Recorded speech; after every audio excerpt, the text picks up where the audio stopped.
Hola a totes i tots. En motiu del 8 de març us faré una recomanació d'un conte infantil, ja que penso que és important tractar aquest tema amb els nens i nenes des d'una mirada feminista per transformar la societat. Llavors, el conte que us proposo és aquest, Quan les nenes volen alt, il·lustrat i escrit per la Raquel Díaz i editat per Lumen. És una història deliciosa, no?, d'empoderament de 3 nenes somiadores que confien en elles mateixes i volen perseguir els seus somnis, però es topen amb la colla del senyor No ho aconseguiràs mai, que està format per uns quants personatges, no?, que van posant dificultats en la vida d'aquestes nenes i fa que mica en mica confiïn menys en elles mateixes.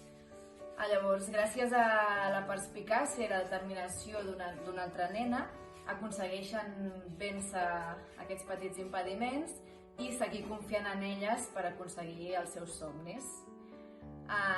Com bé diu el conte, no?, aquesta és la història de 3 nenes, però podrien ser-ne 10 o 100 o una, o totes les nenes d'aquest món, no?